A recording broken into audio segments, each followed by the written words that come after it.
Hello everyone, welcome to the ProPokePodcast. My name is ProPokeNoob, and I am alone today. Unfortunately, due to unforeseen circumstances, Amagamma will not be joining us on today's episode, but nonetheless, we're still going to have a really fun time.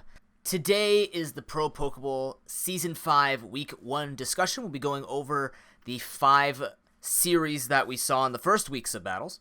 And then we'll be still doing Show Me Your Moveset, but just with you guys. I'll still give you a moveset. Keep the tradition going. We're liking it. It's actually quite fun to go look at some old or look at some new movesets or look up older movesets and just see, how the meta has grown over all these years that competitive Pokemon has been a thing, I guess. And then we will look towards Week 2 battles, kind of give a little bit of a quick overview of what to expect, as well as what we want to see and fill you in on all the bans, trades, and stuff like that. Should be fun. Let's just get right into it. These episodes should be slightly shorter than what you guys have been seeing in terms of team analysis. Plus, it almost feels like when I'm doing this right now, those last days of school, like the last day of school where it's summertime after you're done? It feels like that, where with Gamma not being here, I kind of feel almost like, yeah, this is the summer vacation of sorts. Not that he's bad for the podcast. I think he's actually phenomenal for the podcast. But I'm getting that feeling like, oh man, I can get out early today. Yeah, let's go. So, I don't know. Just that feeling that I have right now. Let's get into the battles. I think we really need to discuss and give some props to certain coaches that have kind of built themselves a good start to this tournament, and then also go over our expectations, or at least my expectations. We'll have to talk to Gamma later about it, but we will go over the expectations and see how well they matched up. And if you did do fantasy draft, thank you to everybody who did participate in fantasy draft for a chance to win that Steam gift card at the end of the season. We'll see how many of you are actually correct on your predictions. So we'll go from there. The first match that we had on that day was Todd Skyrim Howard versus I Am Groot. This is Soto Dude versus Sweet D. Soto Dude not having any past history in this tournament. Came out swinging against Sweet D, and I was very, very pleasantly surprised to see it. It was a 1-1 at the end of the day. Game 1 did go to Soto Dude. Second game went to I Am Groot.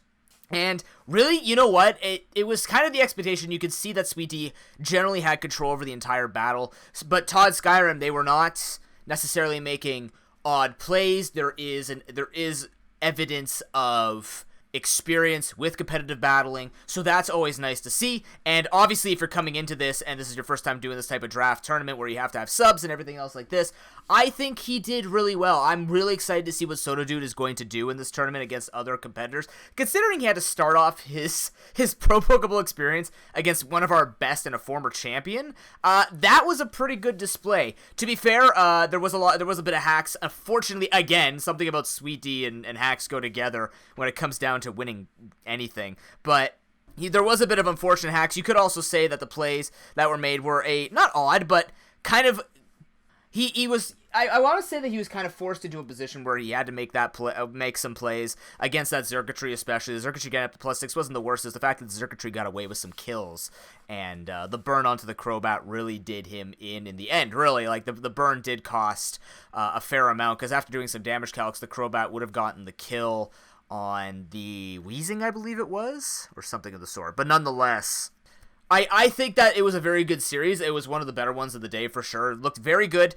Sweet D obviously keeping composure. We know he likes to play this defensive sort of control the match, slow it down to his pace, get his Pokemon in when he needs to clean up. We know that Honchkrow was going to do a lot, and that's exactly what we saw in game number 2, where the Honchkrow came in, started doing some damage, the Priority Sucker Punch getting some more value, and then just holding it down and not letting his opponent take over and have the same amount of momentum. So we saw pretty much what we would expect from I Am Groot, and for Todd Skyrim Howard, I'm pleasantly surprised. Now, the one thing that I want to really emphasize about Todd Skyrim's Howard team is the Pokemon that he brought, I think, were actually quite neat. We didn't really talk about his defensive capabilities as much, because we saw this as kind of a team that has stuff like Jirachi and Hoopa. I don't know how much time we actually invest. I don't remember investing that much into this team in terms of like the raw defense nature that you could see out of this. But bringing the Jellicent, the Weezing, and just working off of that actually did himself pretty well. I think he picked the right Pokemon to go up against Sweet D. If there were any changes that he had to make, I don't think so. I think both coaches brought the best that they needed to bring, and working around that Dragonite ban, the Powdon ban, seemed to be that maybe he was afraid of getting swept by whatever he was going to try and use. Like, if I look back on it, Lycanroc, if it did get the chance to sweep, if Weezing is removed and Jellicent is weakened, I could see Lycanroc actually cleaning up everything, I believe. Does he get Earthquake on? Oh, man, I can't remember, but I think he was mostly afraid that Hippowdon against certain Pokemon. Maybe he was afraid of the circuitry, honestly. But don't want to think too far into that ban. I mean, the ban worked out. The battle still went 1-1. I think it was a good showing for what we saw, and I was very happy for that. Personally, I really, really, really, really looked forward to that, and looking forward to more of Soda Dude. And for Sweet D, 7th place, quite possibly the only time he's going to be in 7th place in this tournament. We do joke around and say that he gets messed over by a lot of hacks, and he's 7th place right now, so he's trash. But, it's like, at the beginning of the season, it's always going to look that way. If you only get 1 point, whoever gets 3 points is going to be on top. But this does harken to dropping a single game in the Pro Pokeball can really hamper your ability to stay in the top 2, right? Because the goal is top 2 because you want to get that quarterfinals bye or that eliminations round bye if you do end up going to the playoffs. So it's a nice way for you to scout and looking for more of the playstyle, see how people play in a best of 5, usage of substitutes, things like this. Yes, the format's slightly different, and we won't talk about the playoffs format too much until we get closer to the day, but I am very happy to say that there's going to be some competition, and it could make it more interesting to see how Sweet D comes back from being down 2 points, because you look at the other coaches that we did expect to get the 3 points, and you're looking at right now Manchester Manectric, Traverse City Thunderous, and Fortnite Ninjas, 3 very good coaches, so to fall behind like this will be a bit of a challenge, and it does mean when it comes to going up against them, which we will actually preview today when we talk about the feature match of the week for week 2, it will matter on, you need to take the points off of these coaches, you need to deny them. So it puts a little bit more pressure on Sweet D, but I don't think it's going to be too bad. I think it's still going to be a phenomenal series that he puts out, and he's going to do well. I still expect him to achieve a lot. Second match of the day was the Manchester Manectric versus the Golden State Greninjas. This one was very one-sided. I don't want to say it was the most of the blowout for the week, but I don't even want to say that per se, because they all went pretty well, and it's, again, people are getting used to what it's going to look like and get used to, especially if you're a newer player or a new player to the Pro Pokeball. You got to get into the swing of things. That's why the first few weeks kind of look odd sometimes. You're seeing some of these people are smashing because they've got the experience, and other people are just doing that, and you don't know what to describe it as. So Manchester Manectric versus Golden State Greninjas, you could definitely see that Ivan was in a much more prepared state and had a better game plan than the Golden State Greninjas. I think the weakness that we were talking about with the Golden State Greninjas of not really having that win condition was very, very much exposed. And I don't think it was necessarily, it was hard. He was having a hard time busting through the defensive core. And when we look back at what Ivan brought, Aerodactyl was a ban that actually mattered, because when we were looking at his team, I'm sitting there going, why would he ban Aerodactyl? And I was so confused about that. And then when you look at the Pokemon that he brought, Aerodactyl kind of craps on them, because the speed mixed with the coverage that Aerodactyl can run would actually do a fair amount of damage to all of this. So I guess based on what he was seeing with the Golden State Greninjas, wanted to keep certain Pokemon open and not just vulnerable to the likes of Mega Aerodactyl cleaning up in the end. That could most likely be the reason that he brought it. But nonetheless, we saw Golden State try and put together a team. We questioned, he brought all of them, and I gotta remember, I need to do a quick check here. I want to see if in Game 1 he brought Mega Venusaur, because I think we were kind of surprised he didn't bring his A-team. He didn't actually bring his A-team, in my opinion, in Game 1. He brought the Pelipper and Ludicolo, and they brought the Gliscor, and we're sitting there going, why is Drampa here with the Rain team when he's got Mega Venusaur? Because to me, this, between the Pelipper and the Gliscor, that's not enough to protect yourself in terms of the defensive pivots. And if you know how Ivan plays, which world leaders should know, you are aware that you need to win the defensive war. And that does mean that, yes, you can bring more wall breakers. Yes, you can bring more offense. But to me, if you're going to do that, Ambipom in a wall, if you're trying to find something to bring more power, I was a bit surprised with his approach on how to build that up. And maybe he has some kind of game plan. I mean, like, when we started looking at it, we started, as I was commentating more and more, I realized, wow, he really has to rely on getting as much chip damage down as possible to get Ludicolo in to win. Because Alomomola is going to tank all of Ludicolo. Like, if I'm looking at the win conditions right now, it's Ludicolo. Right? Infernape can do it, but not until you get rid of Alomomola, because you have to be afraid of the Scald, and you also have to be afraid of the fact that it can just tank up everything. And then if anything sets up, like Zygarde 10% or Absol, now you have to be worried about, well, if you're hurt, these things are killing you because they're faster unless you're Scarfed. So I think the idea was there, where he's going to get some chip damage off, try and get Ludicolo in the rain, try and use it. I don't think the rain was necessarily used the best either. Could I suggest anything better? Not really, because I thought we would see more pivoting. There are 3 U-turners on the team, but we didn't really see it gain him much, because Alomomola Togekiss was nearly impossible for him to break. And then, if you really want to think about, well, what would do this, I mean, like, Ludicolo can handle Alomomola. It can also handle Togekiss theoretically with Ice Beam, but you gotta worry about Air Slash. I think the Togekiss was kind of, that's why maybe the Thunder Drampa was there, but I don't know. It just felt like he had a plan, but Ivan came with a better plan. He utilized much more more of his Pokemon in Game 2 than he did in Game 1. Game 1 was kind of just a blowout of, yeah, you're not hurting me because Alomomola is tanking everything, and we're just going to continue to do this. And then Togekiss started to run face, Mega Absol starts cleaning up, and then in Game 2 is when you start seeing Zygarde 10% coming in. So, like, it just felt like Ivan just had a better way to handle the damage that World Leader was trying to do. And then World Leader just going into Game 2, bringing his other 5, mixed once again, bringing his Ambipom. It just kind of just shows, like, well, now you brought the Venusaur, and that's what we wanted to see, but the Bibarel's not going to be doing anything. Like, if he had taken both, like, let's just take a look at his team here, right? If we had taken the best of what he wanted, if he wanted to swip the Pelipper, I'd go, like, Pelipper, Ludicolo, maybe, okay, bring the Drampa so you can handle Togekiss, or just blast it anyways. Fine. Let's go with that. So let's go with Game 1's team of Pelipper, Ludicolo, Drampa, Gliscor. And drop Drampa. Let's drop Drampa because I want to keep Infernape to handle that stack Attacka. So we go Pelipper, Ludicolo, so Ludicolo can outspeed stuff like Zygarde 10%. It's got Giga Drain to threaten the likes of Alomomola, and then it's basically outspeeding everything. It can blast Mega Absol with the Hydro Pump and stuff like that. So we go Pelipper, Ludicolo, then we go Gliscor, Infernape because I like the double U-turn. If he did run U-turn on his Gliscor, I forgot to check. Oops. But let's say he brings that just for the theoretical, he's got a tank now. You can bring pressure to that Togekiss. Let's see. He needs an answer for that Togekiss. Honestly, maybe he drops... Because the Cloyster was banned. No, Aerodactyl was banned. This week, Cloyster's banned.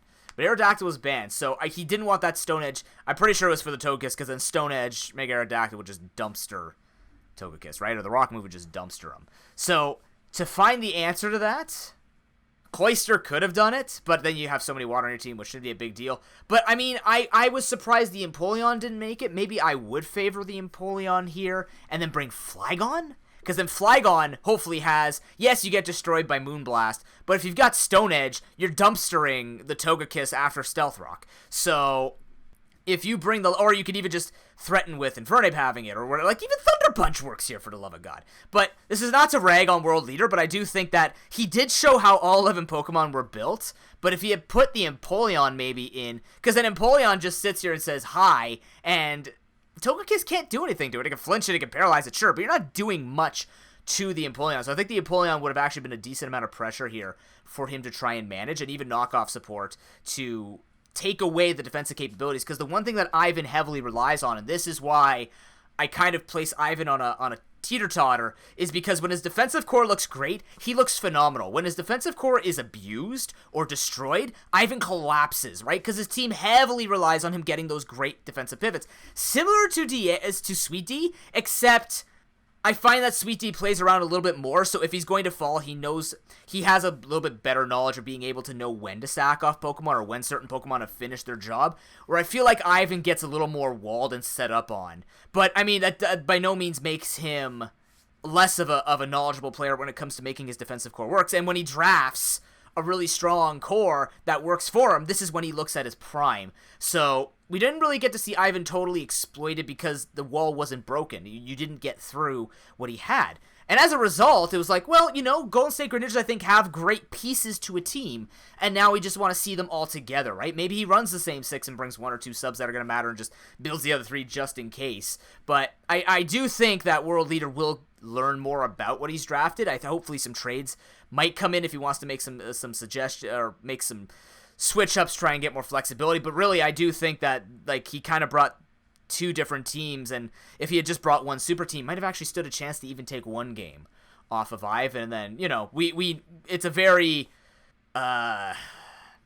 violent nature for Ivan when it comes to win streaks and lose streaks. When he wins really hard. When he loses really hard, right? It's a very volatile situation for Ivan, and as a result, he knows that, which is why he tries to bring the best that he has. So for Golden State Greninjas, really, there was great opportunities for him to show off what his team could do in full. And now I really want to see, if he didn't bring rain, would something like Empoleon Mega Venusaur have been better on the Golden State Greninjas to try and go for the Leech Seed stratches, bring more defense that can handle these types of Pokemon? I'm curious to see. We saw the point, but then Double Rocky Helmet on Ivan was brilliant, knowing that if it's not Ludicolo, everything else is just taking damage. And the worst part about it was Golden State Greninjas relying on those fake outs from Ambipom to try and get that little extra damage out, but he's taking so much damage back. So I really like the Double Rocky Helmet, actually.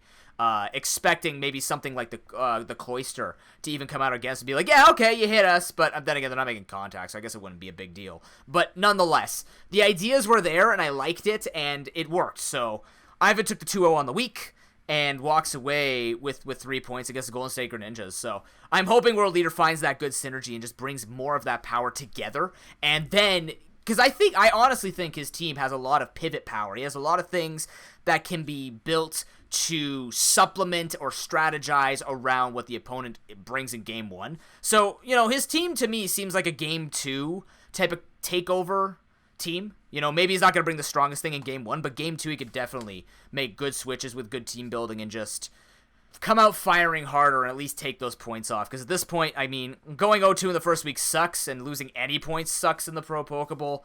But I trust that World Leader can come back and try and come up with a little bit more pieced-together strategy for his next upcoming week battles. Match number 3, or series number 3 of that day, was Traverse City Thunderous versus Miami Milotics. This was the biggest blowout, in my opinion. Sharking shellacked Jillip. And it didn't look like it, but the control that Sharking had over Jillip was unreal, because what Gamma and I were talking about was we see that Sharking is definitely an 8-turn-and-win type of player when it came down to that Volcarona and the Alolan Ninetales. We're like, it's gonna happen, and he's gonna use it. When is he gonna use it? He pulls it out in week 1, and he's like, well, yeah, I can use this against the Milotics and show you how it's done. Brings an aggressive team, right? He's got his defensive wall there between the Alolan Muck and the Rhyperior. He's got the Alolan Ninetales to give that support. Now, I'm gonna preface this, because there's a bit of a discussion right now I was seeing in the Pro Pokeball chat in my Discord, and as well as just Gam and I are talking back and forth about the Alolan Ninetales, because Alolan Ninetales is good in its own right? It's got that great dual stab, it's got the Aurora Veil instant setup, essentially, gives fantastic support. There's a lot of defog in this tournament, so it's not like Traverse City Thunder is going to be immortal behind those screens, because it's just going to get blown away with a lot of hazards. The interesting thing that I was thinking about, though, before coming onto this podcast today, was I found it odd where there's a lot of defog, but a lot of teams like hazard stacking too. So it's almost there's a maybe I'm thinking really deep and metagaming this beyond the metagame, but I almost found it cute how if everyone's going to try and stack hazards to take down these enormously broken defensive comps on most of the teams, you have to kind of sacrifice your own. So for Traverse City Thunderous, it's kind of like, yeah, okay, stack up against me, but then you can get rid of my Aurora Veil, but then you're also going to get rid of the hazards you put against. And I just found that interesting. Like, maybe it's not going to be as big of a deal, and perhaps we have to see a more veteran player take on Sharking and show Cracks the Armor just get through it, or use defog at the right time, because definitely looking on the side of the Miami Milotics, they brought a spinner. I don't see a defogger on this team. No, I think he had a spinner. He didn't bring a defogger. So we didn't really get to see what it could look like if you do it at the right time, because Like, theoretically, if Cryogonal got defog, you would see Cryogonal coming in non-stop, be like, yeah, okay, whatever, right? He doesn't care about hail, doesn't care about screens, he just spins the hazards away. But I'm curious to see what it's going to look like in the future when it comes down to, like, do you need hazards? Because hazards, when you're running a Pokemon like Volcarona, you don't want that damage on your team, right? You don't want all of that damage stacking up on something like an Alolan Muck either, because it doesn't heal itself. It doesn't have anything really to heal unless it runs Rest. And Volcarona just hates rocks, so I'm curious to see how it's going to play out in the future, but let's talk about the series right now.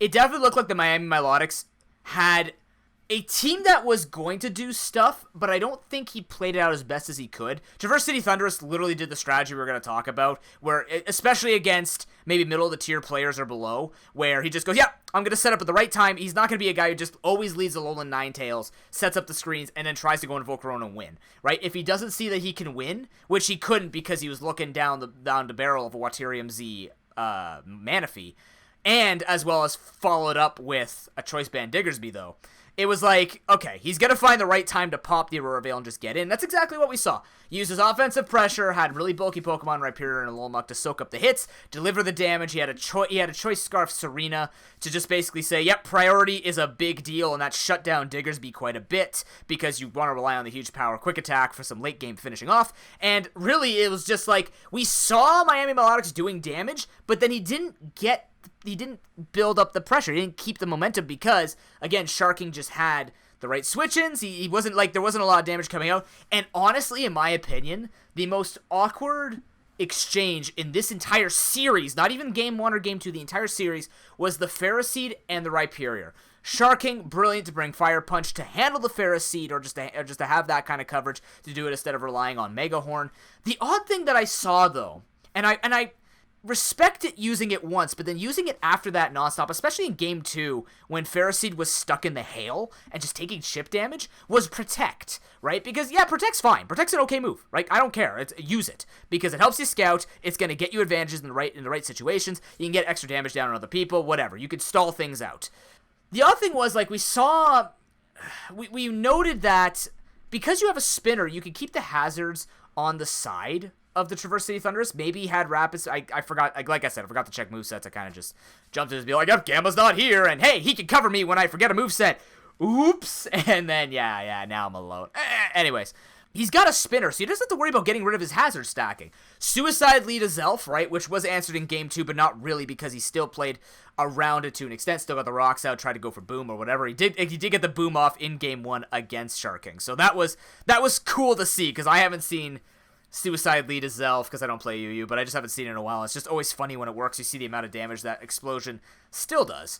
But the ideas were there, right? You have Ferroseed and Azelf on the side of the Miami Milotics, stack hazards, Z Rain Dance with Manaphy sweep. And I think it could have done stuff if the Alolan Ninetales was answered. I'm sitting here going, okay, what's the answer to Alolan Ninetales? The answer is Nihilego, dual stab that's going to smash that thing for both super effective. Unfortunately, not faster, so it can't catch it off guard. It's going to get the screens up 100% of the time. And I mean, we saw Nihilego popping off until the Serena came in and answered it with Power Whip. So, like, the Scarf was really smart again on the Serena, just trying to manage these types of things. So you saw the semblance of playing Game 1 of what it should have looked like, having, maybe Jillip having another answer for the Serena, or just maybe playing out his answers a little more. Because honestly, Serena, it made it really tough for this team to do much. You're outspeeding everything. When you're outsped by something that has stab that's going to crush a couple of your important Pokemon, on top of the fact that it just has good coverage, like, it's scary. And the fact you can't kill it with priority. Like, it's a very good Pokemon. It's a very good Pokemon, especially for someone like who's running an aggressive team on the side there of the Traverse City Thunderous. So it kind of got him. So Game 1 was definitely the more shining of the two, or the more shiny of the two between Jillip and Sharking. And then game number 2, you really saw just Sharking took a lot more control early on, and then you saw Jillip try and get cheeky and try and get his Pokemon in a different way, but it was just like, no, even if Volcarona's not doing much here, you're just losing more and more time. And then we started seeing things like extra protects while you're in the hail, so now you brought yourself into range to die to Fire Punch. You know Fire Punch is on Rhyperior, why are you scouting it? Like, why not just drop Spikes? And the one thing that I was calling for on Battle Day nonstop was just drop hazards. Drop it. Force his Serena, if he has Scarf Rapid Spin, to do that, right? Force him to remove the hazards. Let him take the damage because you have Manaphy, you have Nihilego. The moment that they take a defensive turn to stop themselves from taking all this damage, that's the moment you start striking to get the damage down. That's when you start like, okay, you're going to defog or you're going to spin. Okay, cool. Bam, here's my damage, right? Nihilego has coverage on pretty much, let me see here. I think I had coverage on the entire team. Earth Power, Power Gem, Dazzling Gleam, and Sludge Wave. Yeah, that hits his whole team, right? So Jillip definitely had the tools to take on Sharking. It's just, it felt like the tools were not up to snuff when it came to like how to get it in. And really, I think the lack of hazards was a problem. Now I need to do one check here. I'm just gonna do one quick check because if this is the case, I don't think he did it. But I need to check something. Hold on, Dunsparce, in my Pokemon Showdown team list because I always have you around. Okay, just confirming something. I don't have to say it out loud. I'm confirming things to see strategies. Stremabages. I think he had defog. I'm gonna check something else here. I think was that a defensive Hydreigon? That might have had defog on it. Let's see.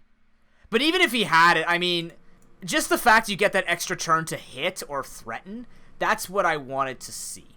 So he didn't actually have Rapid Spin on this arena. He did have full coverage on it. And yes, I think we actually saw defog in game number 2, I think we actually did see defog.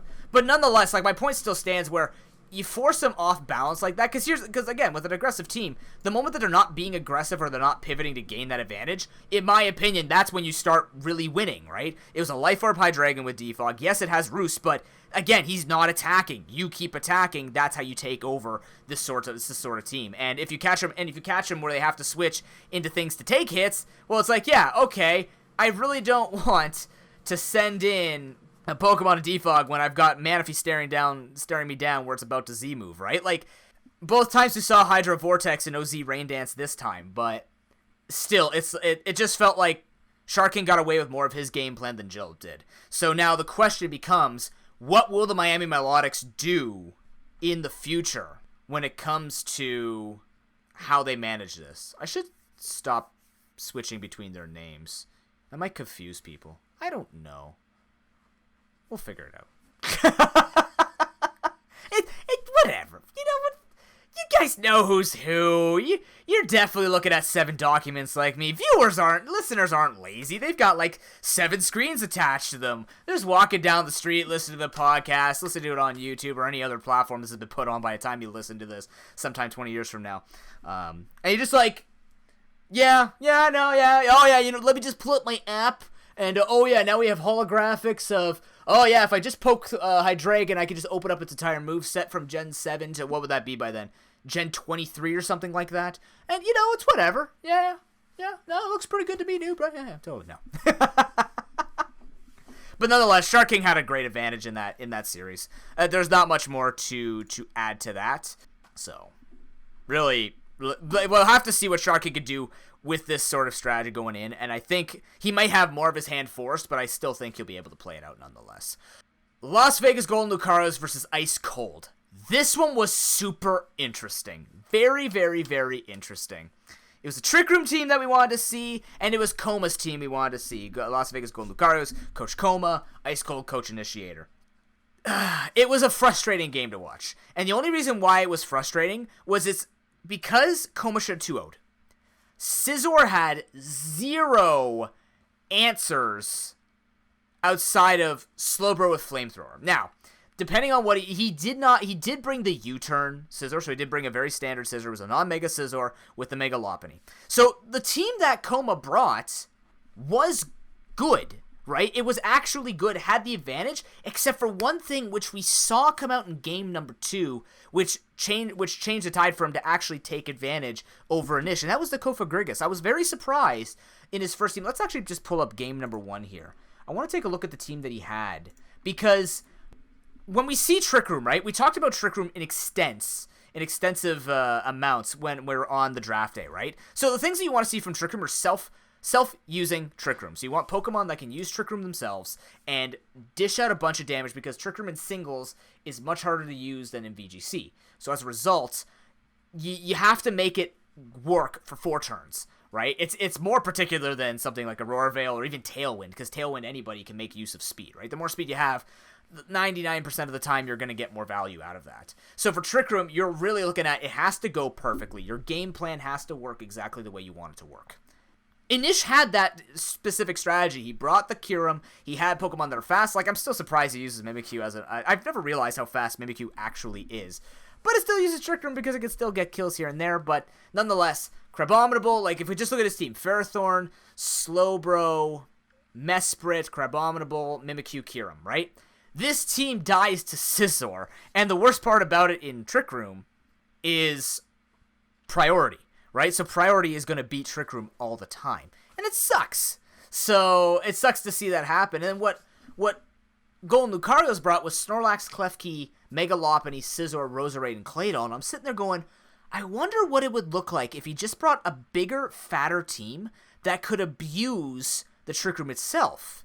And Kofagrigus is a fantastic Trick Room user, right? It's got the Mummy ability, which, as you saw in game number 2, really made it tough for Crabominable to do anything to it after it got burned anyway. So not only did it lose its bonus to fist moves, it also lost its attack. And Kofagrigus has that support. And if you take a look at the side of Ice Cold, Mimikyu and Crabominable were doing the most amount of damage. You didn't even see Slowbro doing a whole lot, even when it didn't even Mega right. Like, he doesn't Mega it right away because he keeps the Regenerator, so it's a smart play for it. But it's like, if you shut down those offensive threats, you've now not only taken down a Pokemon that's using Trick Room and a Pokemon that switches into use Trick Room, but, like, you've taken a big chunk of what Trick Room needs to do, which is play as smoothly as possible. So when you interrupt it, right, the Klefki, you might be like, well, why did he Thunder Wave turn 1? Thunder Wave isn't that bad. Paralyzing things in Trick Room is not the absolute worst idea. Status is status. Pokemon is RNG. So if he gets the RNG, that's even worse, because then you start losing turns of Trick Room doing nothing,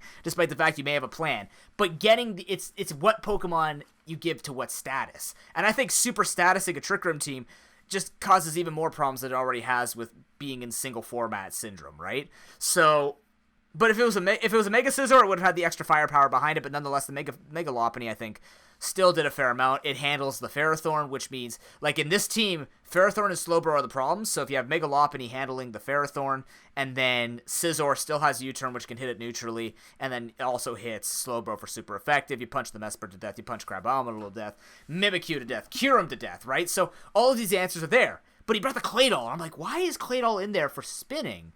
If you look, I mean, yes, you are afraid of hazard stacking, but this is where Coma needs to realize that Scizor is such a threat. Nothing wants to stay in on Scizor, because if it's Choice Banded, it does a butt ton of damage. If it's Swords Dance, you win.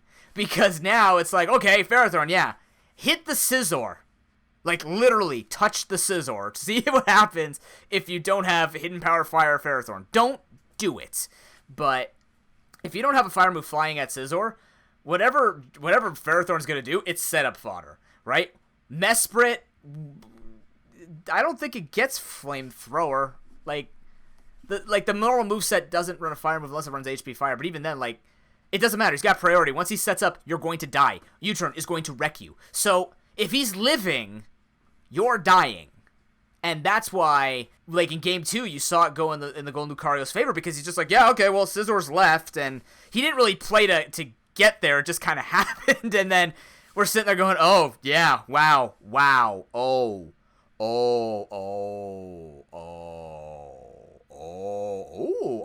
that was literally in my head the entire time watching Game 2, because it was going to script, but it wasn't like, it was a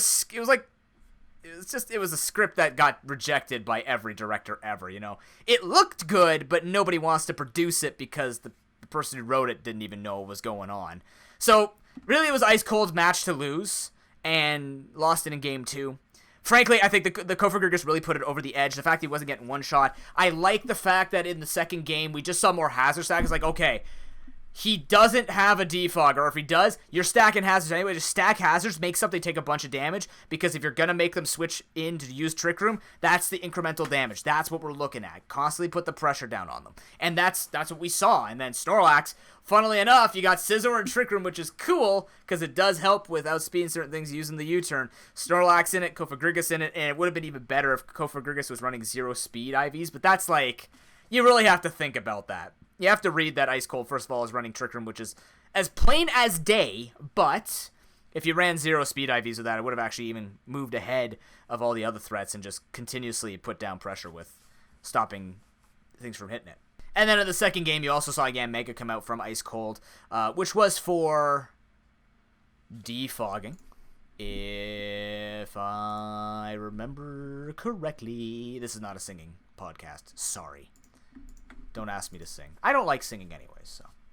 But yeah, it was to say the least, I think, yeah, he had it for defog. There you go. And HP Fire to handle the Scizor, because he's afraid of that. But even so, it's like, again, if you play it correctly, just because they have the super effective move doesn't mean you're toast. If you play it correctly, Yanmega is not living the bullet punch. So really, it was just a tough matchup for Initiator to hold on to 2 games. Surprisingly, won game 1 because he just got his plan off faster than Koma got his plan off. And then in game 2, you saw the power of Scizor destroying Initia's team. So what do we expect out of the week with a 1-1 in that? It's not the cleanest. It's hard to say that the prospects for these teams look like they look good. Like, it looked like, in my opinion, the look for the Trick Room in this particular season looks nice. Okeechobee Toros last season showed kind of the inherent weakness when your Trick Room doesn't work, and in this particular season, you're seeing weakness more on execution of that Trick Room, arguably. But you're also seeing the raw power of, well, if this Pokemon sets up Trick Room, surprise! And then you just start seeing face being wrecked by a bunch of Slowpokes. We'll have to see. We'll have to see how it looks in the future weeks for it. Initiator is off this week with a bye, so has another week to practice. He has to practice because I believe his third week matchup is against Fortnite Ninjas. So if he looked only okay in this matchup, because we do know that Koma is not necessarily at the top when it comes to level, in terms of skill level. So if Koma's an upcoming player or constantly a player with a lot of constructive feedback, and now you're going up against the former season's champion who has a much easier and much cleaner team to execute, Initiator's really going to have to pull out something here to show the flexing power of his Trick Room team. That's just reality, though. I mean, it's kind of like a self-challenge when you take on something like this and be like, you could have just built standard, but you went with that particular strategy. Same thing as weather. If it works, it works. If it doesn't, most times it doesn't. So that's the way that I'm viewing Season 5 career for Ice Cold specifically. The last matchup of the week, which was the featured matchup, was Sarasota Suicunes versus Fortnite Ninjas. This one was another one that looks really good in Game 1, and then Game 2 kind of just going the one-sided way. But, I mean, that's generally what you're going to expect, because Game 1 is the scouting, Game 2 is the, okay, I have the plan if you don't make substitutions, especially if you don't have substitutions to go. This was a very back-and-forth match, actually, mostly back-and-forth because Sarasota Suicunes could not break Quagsire, and Quagsire had Ice Beam for the Salamence, so it was a fun series to watch. Very, very fun series. We do have one specific question for Sarasota Suicunes, which has already been addressed offline, but if you do end up watching, game number 1, we didn't see Heatran, and we're going, okay, well, maybe he doesn't need the Heatran to take things on, but we also didn't know what kind of Heatran he was playing. So when we see the battle, let's just take a look at these teams here really quickly. Like, when we saw the team, you know that Quagsire's on the team, and he drops Slurpuff because the Quagsire ended up being unaware. And you're like, well, unaware is being used because Belly Drum for Slurpuff, and also Blastoise is not going to threaten Quagsire either way. So the unaware makes the most sense. You're just going to stop any type of setup from any Pokemon, even Salamence, and just kind of crap on that whole thing. And we saw how much damage Supersonic Sky Strike did on Quagsire, and it did nothing, because after recovered, it looked like it just was a normal hit from something like Air Cutter, or something really weak. So Quagsire, definitely linchpin. We did have the Celebi, of course, being there to try and answer it, but here is the problem when you see a Fire, Water, Grass core. you don't win those battles, right? Rotom Heat could come in, says hello. We had a lot of good mind games. Actually, Gamer playing on the edge, Coach Gamer of the Sarasota Sweetcoons playing on the edge nonstop with that Rotom Heat. Kind of ballsy. It didn't matter. It got him a couple advantages here, a couple of turns in game 1, and in game 2, he just kind of got more and more mind gamed by Mitchie. But like, he did get some extra damage off as a result, which was nice to see. I like seeing those types of plays. You know, you have someone who's really good. You know they're going to be playing mostly standard. It's not like it's costing Mitchie much at the same time. So any advantage that you think you're grabbing, you're probably grabbing a little bit, but if it's not going to gain you much, just kind of like net zero. It's like, oh, you stayed in, I went for Volt Switch instead of overheat and wrecking your Celebi. Because if the Celebi gets wrecked, the game is over. So Gamer's playing on that end. He goes, okay, well, I can get some damage down, get some pressure down here. Let's just throw a Psychic out there and it's going to hit something. And, frankly, he did get that. The problem is with Mitch's team, it's so well built. It's like, well, okay, he did it. But he doesn't lose much in the end either way because he still has a contingency plan. He still has pokes. He still has all of his team that stays healthy. He still has the offensive pressure he needs to win. As you saw, that Gengar taking over in game 2, really Gengar being the MVP as well as the Quags are just cleaning up after everything's taking so much damage. We didn't even see that much hazards. Right? I think game 1, did game 1 go completely without hazards? I'm gonna hyper fast this game just to see if hazards ever flew out on this because I don't think it did in game number 1. But nonetheless, I think the one thing we really want to see before we even touch on we'll touch on Fortnite Ninjas after we talk about Sarasota Sweetcoons. Brought the right Pokemon. I think it was just the movesets themselves were a little bit hard to argue. And really, I think the biggest question that we had at the end of the day was the Magma Storm Scarf Heatran. The trapping is nice, but generally if you're running Scarf, the one thing you're going to do is you either want to do damage with Fire Blast or you want to be consistent and use Lava Plume. There's nothing wrong with either move, depending on what you're trying to accomplish. If you're trying to kill, then you go for Fire Blast. If you're just trying to finish stuff off, then you go with the Lava Plume. Or you want to get the burn, no big deal. It's really up to personal preference. It does matter damage-wise, so if you're being that specific with the damage, then you're going to go with that. But, that was the one thing in terms of building, but the really questionable thing was using Fly on the Quagsire, because we knew that the Quagsire was going to be able to take stuff. And we saw Thundurus kind of shine in game number 1, but, I'm watching here in the battle. 2 times did we see Fly on Quagsire. It's like, well, what's that going to accomplish you?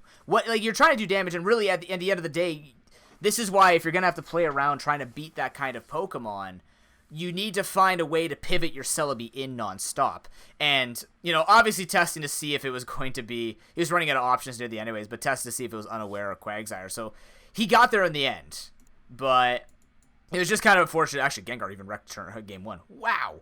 But the Pokemon brought on the side of the Fortnite Ninjas was very intelligent. The movesets that he brought, again, very difficult to break through the Quagsire. He knows he's got a Firewater Grass, just kind of switch through. Gengar and Conkeldurr are going to clean up. He's got the priority, he's got the super bulky guy, and he's got the fast guy. It's literally a wonderful thing for him. He has no concerns. As long as he plays it out, doesn't sack off things too stupidly. He doesn't even need to do that because he's got super bulky people. And then we also have to look again at the Tapu Bulu, right? Tapu Bulu with the Grassy Terrain is just keeping his stuff slowly healed, right? It offsets Life Orb quite a bit, giving you about a 60% return. And he's able to just, as he switches in with hazards were set up from the side of the Sarasota Suicunes onto Fortnite Ninjas.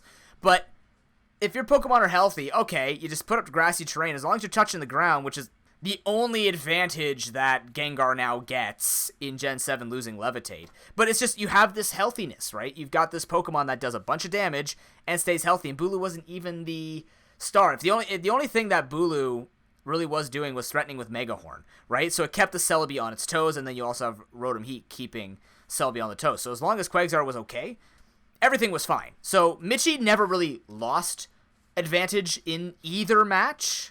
It was just more like Sarasota Suicunes were slowly losing their own grasp, and you can't blame Gamer per se. What he needed to do is just find more ways to get Celebi in nonstop, try and read a little more, because as we got into game number 2, Mitchie just started reading Gamer and really getting into his mind. Then you started seeing the aggressive switches on the Fortnite Ninjas were just starting to catch Gamer off guard. He tries to go Flying Name Z again, doesn't do anything again. It's just, it was good idea, but the damage wasn't there. So I don't think Gamer looked bad. I think he's got a good prospect, but again, starting off with one of the best people in the tournament, it's always going to make you kind of feel a little down, but it doesn't mean that it's the end of the day or the end of the tournament for Gamer. I do suspect that in his upcoming weeks, he will find that the strength of his team will be shown through, and we'll have to see what he can theory craft. For the side of the Fortnite Ninjas, starting off where they want to be, above Sweet D, and that's all that matters. So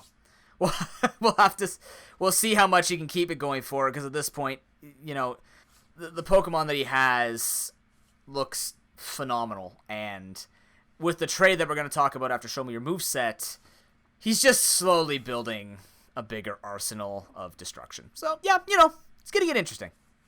On that note, let's go over to Show Me Your Moveset.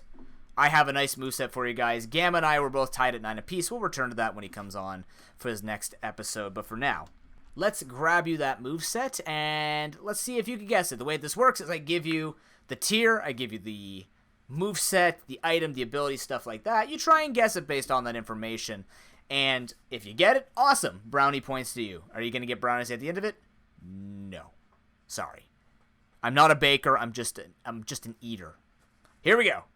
So this Pokemon is a Gen 7 UU Pokemon. Now try, of course, to not use any too many assistives. Just kind of look up the list of UU and go from there. But this is a Gen 7 UU Pokemon. Its moveset is Scald, Moonblast, Rest, and Sleep Talk. Runs Leftovers, Bold Nature, Max HP, Max Defense. And then I'll break it up. If you need more hints, the ability is Torrent. So if you guessed it before the ability, good for you. If not, try and figure it out. Scald, Moonblast, Rest, Sleep Talk with Leftovers. Pokemon in UU for Gen 7. Have fun with that. That was the fastest Show Me Your Moveset we're ever going to have on this series, other than me just going, hey, the answer is Ferroseed. to Gamma and him back to me. So we've talked about week 1. Now let's look towards what week 2 is looking like. So let's go over the bans. Let's go see the matchups and the trades and the bans that have happened to all the teams. So let's talk about trades first and foremost. They will mean the most when it comes to things, because there were a couple of trades that did end up happening. And it's good to see, because we wanted to see people kind of trade up and figure out what they wanted. So let me just quickly grab that. I thought I don't have a specific list for trades. Oh well. This is why we have resources. Hooray. Okay, so we had 2 teams that made a trade. Ice Cold Coach Initiator traded out Crawdont for Moltres. I kind of found it interesting because Crawdont's a phenomenal Trick Room user, in my opinion. Of course, if you're not getting it in time, which it shouldn't be an issue for Initiator when he's switching out his Trick Room users to his offensive Pokemon, because he's using Crabominable, so that's a thing. But I personally like Crawdont because it also has the safety, and having Aqua Jet adaptability just makes all of your damage just do so much more too. So it's, in my opinion, a really, really, really good Pokemon to work with it. But he clearly has other ideas with his team. Moltres coming in, another flying type with Defog, offers him that defensive capabilities as well with Will-O-Wisp. So if he needs to cripple a little more, it's good in that sense. So he can make that work for himself on his team. And then Fortnite Ninjas trading out Virizion, trading in Gigalith. Virizion is pretty much dead weight on his team. He's got the Boo, he's got the Conkeldurr, he still has Girder. He's got a lot of fighting types and a lot of just Pokemon that are already doing the job that Virizion doesn't need to do.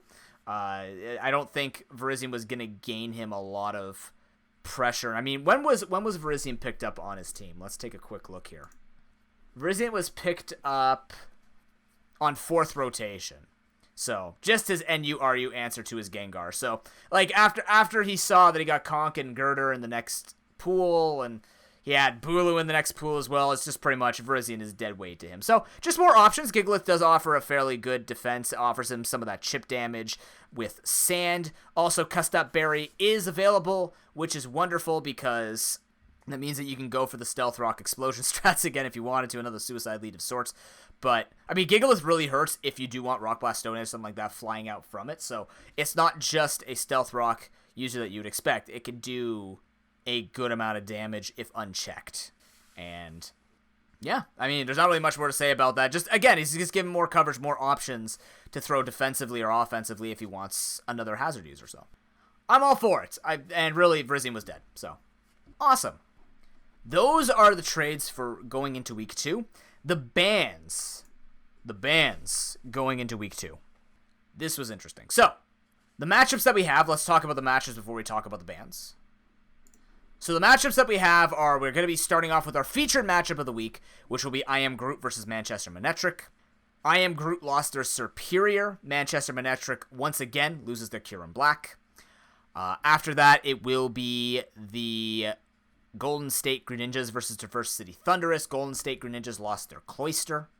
Traverse City Thunderous lost their Alolan Muck, which I think is a good call considering how many problems he was having when it came to trying to get his damage down. Alolan Muck just soaks up a ton of damage from any sweeper you're trying to put out. And then after that, we have Lunar Cresselia versus Todd Skyrim Howard, which should be a fun one to watch. Is that the next one? I should probably do this in order of the battles. Either way, Todd Skyrim Howard versus Lunar Cresselia. Todd Skyrim Howard losing once again the Dragonite, never getting his mainstay Dragon by my game logo mascot thing. Lunar Cresselia losing their Manectric for their first battle in the Pro Pokeball. Then going over to the Miami Milotics versus the Sarasota Suicunes. Miami Milotics losing the Weavile, which is a big change up for the Machamp. Weavile being more of that cleanup crew that I think Sarasota Suicunes are very afraid of. As the Sarasota Suicunes actually lost nothing. There was no ban recorded for this week for him. And the last match of the day will be the Fortnite Ninjas versus the Las Vegas Golden Lucarios. Las Vegas Golden Lucarios losing their Scizor, obviously being that threat that Mitchie doesn't want to have to deal with. Fortnite Ninjas losing the Tapu Bulu. So let's go into a little bit of detail. We're not going to go into too much because, again, we haven't seen a ton of battles out of this, so it's still kind of speculation. One of these coaches are going to be playing for the first time, so it's going to be hard to tell. But let's go off what we saw from week 1 and what we can expect in the future for this. So let's start off with I Am Groot versus Manchester Manectric. With the bans that have happened, right? Superior's gone because that really does just destroy Manchester Manectric's chances outside of having Togekiss around. Togekiss would be the answer to it, but you lose the Alomomola, you lose the Stack Attack to it. Like, you're not going to be able to do enough damage to take it out. I actually don't know how much Stack Attack offensively with Jaraball would do versus a Superior. But you don't want to have him stacking up and doing that damage because knowing Diego, knowing Sweetie, he's going to get hit. He's going to get his Pokemon at the right time to set up and have the damage. And Stack Attack, it does not have a lot of special defense, if I recall correctly. So, if Togekiss is your only answer, other than something like Roselia, yeah, it pretty much destroys his whole team. So, you don't want Superior doing this. And Kieran Black, obviously, just being a giant pain, 180 attack, also good on the special side, could just bring a lot of damage. And if I'm looking at the side of Sweet D's team, yeah, Earth Power plus Ice Beam does a fair amount to him, and then, obviously, if it runs Fusion Bolt or Outrage, something like Blissey is going to get destroyed, so you don't want to have to deal with that. Now, what is the matchup going to look like? I do expect Ivan to go with the same defensive core. Might try and mix it up to try and get some diversity of attacks on his team. I'm trying to see what the win condition would be for both of them. I was looking at it, but I didn't really know. I want to see Sticky Web, but I don't know if Sticky Web's going to actually earn him anything. It would maybe stop Terrakion from just kind of doing its thing. You just kind of keep it in check. But, again, like I think Togekiss is going to be super important to protect, so you're going to have to go Togekiss in the Alomomola for sure. But try and find that sort of like, I'm going to stop you. Because Sticky Web would also help with like Nidoqueen coming in and going for the Earth Power against the Terrakion. Because if I look at the side, losing Superior means Sweet D's maybe going to look for something along the lines of Suicune should have a pretty free time here. Setting up on something like... Because here's the thing. We've talked about Ivan being weak to setup. So if Suicune sets up calmly around the likes of Alomomola, so you bring something to take out Alomomola, which would have been the Superior. Now it might have to be something like the Honchkrow smashing it without getting burned. Or Gastrodon actually would be a pretty good answer to it because it can't get touched. They can exchange Toxic. And in my opinion, if you exchange Toxic onto Alomomola, you always win that exchange just by weakening Alomomola. But again, because you're going to be putting pressure on those defensive pokes, you're going to have an opportunity for something like Terrakion or Suicune to come in. So I think the Galvantula might be actually somewhat important, bringing Energy Ball in that too, just to have that extra coverage to manage it. I can only speculate because really... yeah, Terrakion does a bunch of damage here, so you might have to actually bring Sticky Web or just something to answer that Terrakion. But if Togekiss does not get Stone Edged or doesn't take damage, it'll be good against the Honchkrow to an extent. Like it's all gonna depend on the build he does, right? if he puts some speed, he won't outspeed Honchkrow if he's going to go defensive. So plays it right. Maybe defense will be okay. I am still slightly favoring Sweet D's team right now. I think he has more options to kind of put pressure around the defensive core that Ivan can theorize. But I think Ivan has some options here. Absol could be very scary if left unchecked. Play Rough will be doing a fair amount of damage to a lot of these offensive threats. Plus, if Mega Absol's not hurt, Honchkrow's Sucker Punch is not going to be cleaning it up with priority. Also, Absol can carry Sucker Punch, and it will be faster doing so. So you might have to see something along the lines of a Scarfed Poke coming out here. Does have access to Powder on Lycanroc if he wants that Sand Rush. But I'm curious to see what direction they're both going to go. But really, I kind of give the advantage still to I Am Groot. If this is the featured matchup of the week, it's really going to depend on Game 1. I think Game 1 will give Ivan a lot of information when it comes to... It's going to give him a lot of information when it comes to how his defensive core is going to be threatened, and if he can bring something in response. Because I don't know how much... I'm sure Sweet D will adapt as well, but... I don't know, the Superior Band kind of really does hurt, but I think he's still got enough answers with it. So I'm looking forward to it. I mean... Former champion versus former champion. They're always, like, Sweet D's always trash-talking Ivan, and it's just, Boy Genius versus the villain of the Pro Pokeball. I think it's going to be an exciting matchup nonetheless.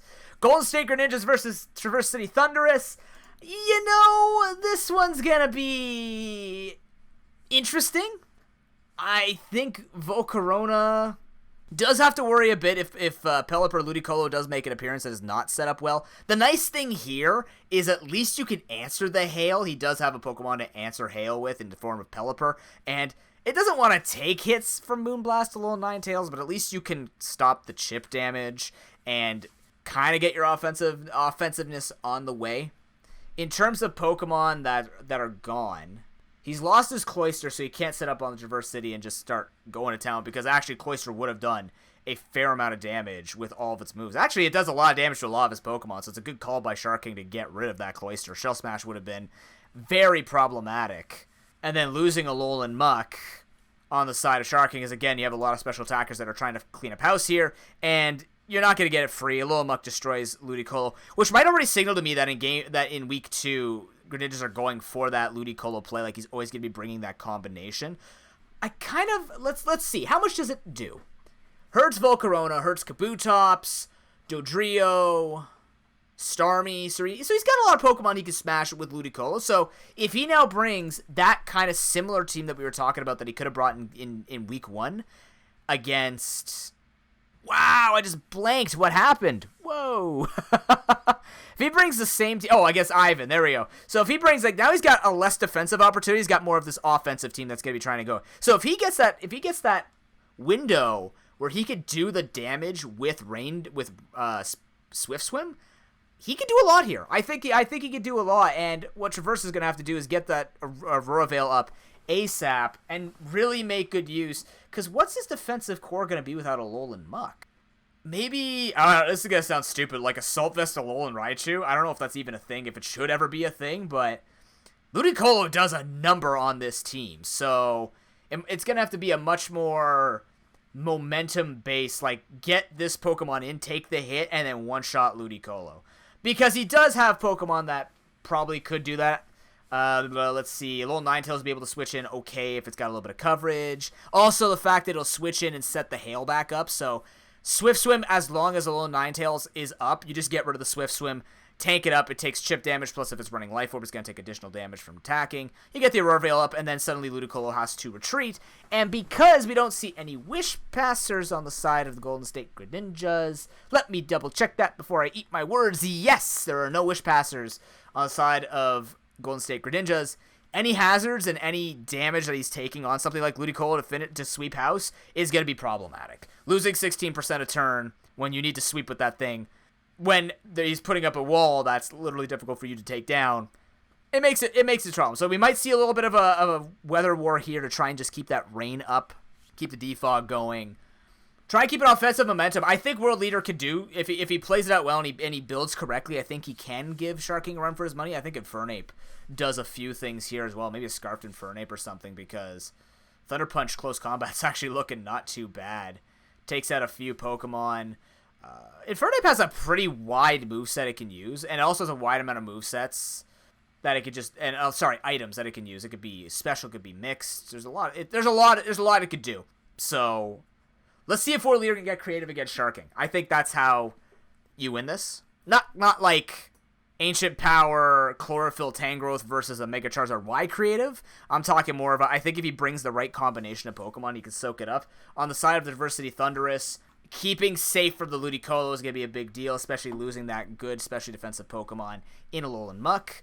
But, if you want to fire back, what's his Volcarona prospects looking like? Volcarona can set up and do a fair amount of damage. With Pelipper out of the way, Volcarona can pretty much clean up house. Actually, if Volcarona even sets up one Quiver Dance, it'll handle Ludicolo pretty well there, too. So that might be a good way for him to kind of force out Ludicolo. Make it like, yep, well, you're taking a bunch of damage from a little Ninetales. Bam, switch. Okay. Predict the switch, go into Volcarona setup, goodbye, right? Losing that defensive poke. Yes, you have Mega Venusaur that could come in with Thick Fat. You still have to deal with a Bug Buzz that's neutral. So if those threats like Flygon and Venusaur or Pelipper are handled, I think Volcarona has a pretty good time here with cleaning up the match. Exciting stuff. Miami Milotics versus the Sarasota Suicunes. Oh, man. Gamer enjoying a full 12-man roster. Losing Weavile on the side of Miami Milotics makes sense. That destroys Celebi. Knockoff just destroys a lot of things on this team. You don't want to be losing those items. And, I mean, I'm pretty sure it's mainly because with a team like Jillips, the one thing, like I said, if he plays the hazards out correctly, Weavile makes a lot of sense on this team, because now you set them up, they all get weak, and then Weavile comes in, outspeeds everything, uses priority, and just uses really good dual stab that's offensive to finish you off. Suicunes don't want to deal with that. So now, what becomes the answer? He still has Diggersby, though. He still has Nihilego. I think the Pokemon that he brought before weren't necessarily the worst combination of Pokemon. He now has access to his Machamp again, which, as long as Celebi is out of the way, I think AV Machamp does a fair amount against this team. Maybe Salamence and Celebi out of the way, like AV Machamp will soak up a lot of hits. So I do expect to see that Salamence come in, and maybe with Flying Z again, or seeing the Celebi obviously carrying maybe... I would probably want to see Psyshock on Celebi this week, just to manage AV Machamp. I feel like AV Machamp is just something that he has to do, because otherwise his defensive core is you have a Suicide lead, and then you've got Ferroseed, right? And Cryogonal. Not the most reliable in terms of durability, so AV Machamp at least can punch a lot back, so it can take a hit, and then it's going to deliver a hit. So you don't want to just be passively taking damage. You want to be delivering the damage and going from there. Yes, recovers on Cryogonal. I don't care. You want something a little bit bulkier, although does Cryogonal get a fair amount of damage? I don't want to risk it against Heatran. Tornadus actually is not going to do it. Lucario could destroy that. I'm curious to see if the Lucario will come out again. Would Lucario do a fair amount here? Not really.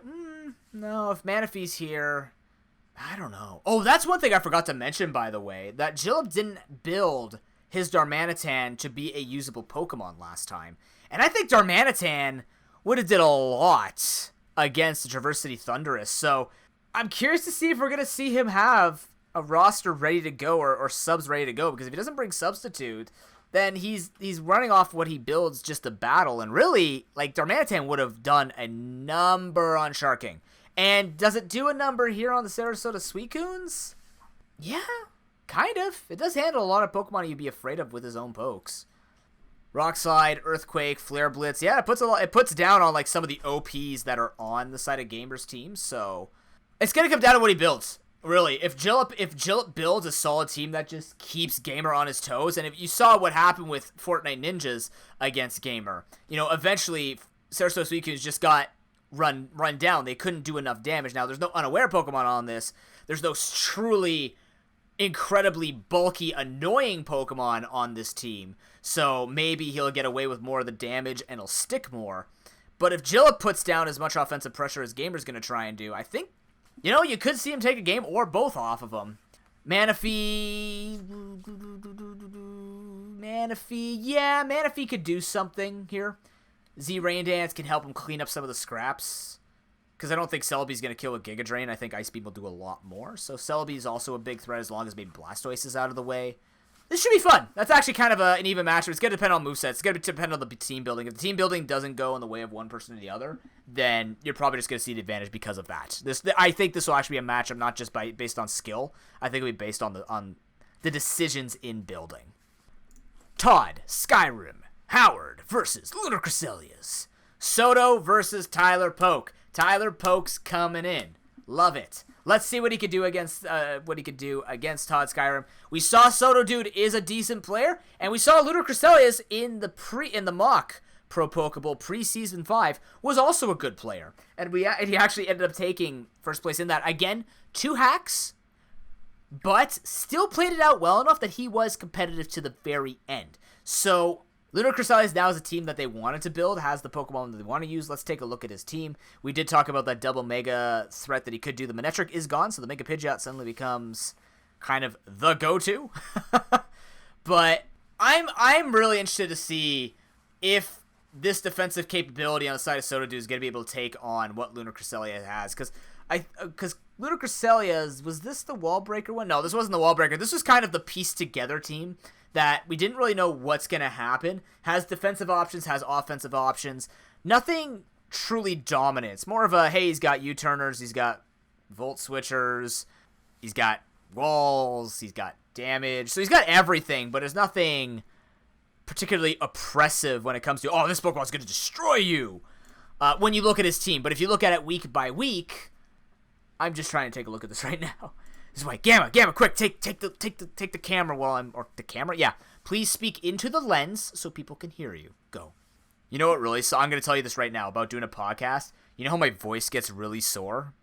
I don't know if you can hear it. I'm trying to lower my voice to keep the vocal cords safe, but talking by myself hurts. Tea with honey, I hear it in the back of my head. You know who you are when you say that. Alright, Pidgeot.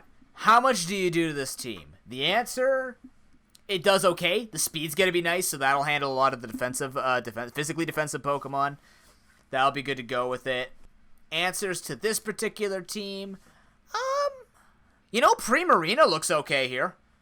Primarina, maybe Specs, just put a bunch of damage down with Dual Stab. I can see, because I think it gets Energy Ball as a move tutor as well. So that would have a lot of coverage against the side of Lunar Cresselia. So I'm just trying to think, if you have that kind of speed, what's going to be taking on the Mega Pidgeot? Xurkitree most likely, just because Thunderbolt will one-shot it. I don't have to do a damage calc to know that if I put an electrical wire to a bird, it's going to die. So, yeah, maybe we see the Jirachi as well from Todd Skyrim Howard. The Jirachi would help. It's not going to like Earthquake from Excadrill or Heatwave from Pidgeot, but perhaps just a bit of wish passing, maybe. I don't know. It's just kind of like I know what Soto Dude wants to do. He's got his good core there. He can switch between Cobalion, Jirachi, things like that. I really do think Primarina is going to look okay in this situation. But I don't know. It's kind of unpredictable with what Tyler is going to accomplish with this. Plus, there were no trades coming in this week, so if he wanted to trade up something, that means theoretically either 1, he doesn't care to do trades, 2, he doesn't know he can do trades, or 3, there's a plan for that Electrode. I'll let you mull on that. But for now, kind of going in blank slate. I like what Soto Dude showed us in week 1. I liked what Tyler Poke Trainer showed us preseason. Let's leave it all on the table. Let's just let the cards fall. Let the water drop. Let the air particles bounce off each other, creating a gaseous experience. I don't know. Let it happen. Whatever. I'm good going in blind. Most times we go in blind with this information, so there you go. Last match of week 2 that we could look forward to is the Las Vegas Golden Lucaris versus the Fortnite Ninjas. I don't know what to say except good luck, Coma. I think this won't matter on team compositions at all. This will come down to straight execution. This is going to come down to skill level. This is a very wide skill gap, and it's not insulting and it's not unrealistic when I say that Mitchie just has, he's 3 steps ahead, 3 levels above Coma in every way. It's, how do I say this? It's really tough to comment because Coma has a good team, right? Coma has a great draft. And Mitchie also has a really great draft. So they both did well with picking up Pokemon. And It's kind of a shame. It's not a shame, but it is a shame because you want to see Koma shine with this team, and you want to see what he could do against the likes of a champion or against the likes of the top in the tournament, arguably based on results already plus bias from the past. It's gonna be. I need to see some Galaxy brain explosions from Koma to beat Fortnite Ninjas, because I feel like Fortnite is just going to go straight standard, which this is all they do anyways, and all they need to do, and it's just going to exploit everything that Koma wants to accomplish. So, Feeney's going to get destroyed by Bulu, right? He's got access to Feeney, lost Scizor, because, I'm actually curious as to why Scizor was taken out. I guess Scizor because against Tapu Bulu, Latias, yeah, and Mamoswine. So maybe that's what you have to do is look at the ban and go, okay, maybe those 3 Pokemon are looking good against Las Vegas Golden Lucario. Let's take a look at that, because if he loses Bulu this time, what's going to happen with the rest of the team? So, Mamoswine does a number on this team, actually. Does a fair amount. Roserade, Tentacruel, Klefki, Claydol. Yeah, Meloetta could probably tank the hit. So maybe you're either going to see like a Choice Band Mamo, because I feel like Choice Band Mamo would do a lot here. Even Kofagrigus dies to a knockoff. Or not dies to a knockoff, but will take a bunch of damage from Choice Band and Mamoswine. So you might see that come out, because I think Mamoswine will do a fair amount here. And with Scizor being gone, you don't really have that true answer. We'll have to be Mega Lopunny coming in to do that. But with Mega Lopunny coming in, that's where the Tapu Bulu plays into this, I think, or Latias comes into this. So, at least for Koma, maybe either he's listening to me to try and piece together what he could do with that if this is out in time for him to make his team, or like he reads from the bans, right? That's the best you're gonna do, is you're gonna learn from this experience and go, okay, I lost this Pokemon. Why did he kill off this Pokemon?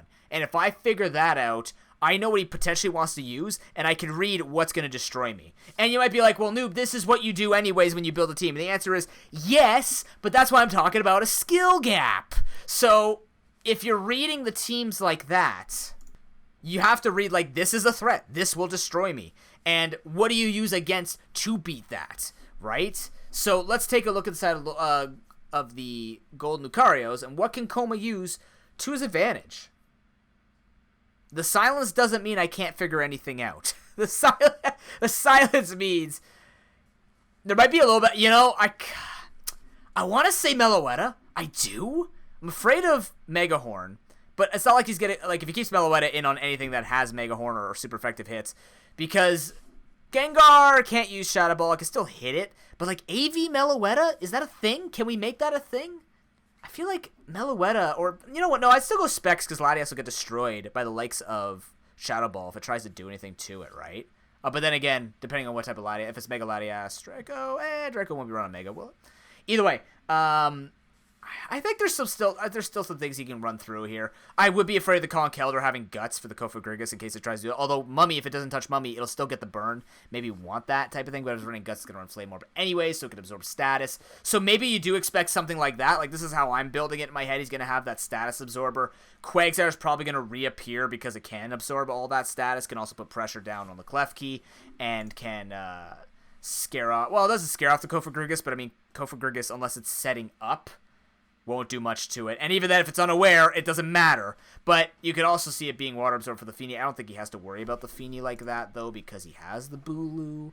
So there's a lot of things you got to think about here, right? Even Rotom Heat could just, like, Volt Switch. Maybe you see, like, a Scarf Volt Switching Rotom Heat to kind of get the right team in here. Because the other thing I'm thinking is, would Mitchie bring Spiritomb in this situation, knowing that maybe Meloetta does put a lot of damage down with a Specs hit? And I don't know. I don't actually.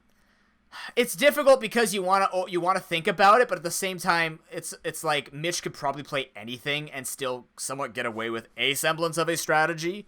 I don't think too much though, because there are a lot of threatening picks on the side of Koma. So you're not just gonna bring your 6 defensive Pokemon and be like, yeah, I beat him because I'm better than him. Like, you have to be fearful, even though you take out Scizor, you still have to be fearful of the Lopunny. I think the Mega Lopunny is going to be okay here. Meloetta could do something for him here. The Feeney is probably going to show up. Klefki as well.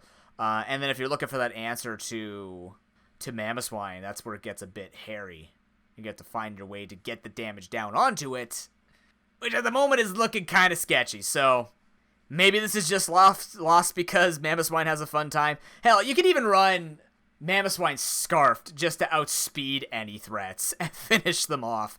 You can see that happening too. I could see that, depending. I don't have the damage calcs on me, but Mamo is going to be a big one as long as Kofagrigus doesn't get the Willow on it. Or you don't get Skull Burned. But if you get hit by Feeny, chances are Mamo's not going to be looking good anyways. So, I don't know. Let's see some Feeny Lopunny action on the side of the Lucario's Fortnite Ninjas. Let's see some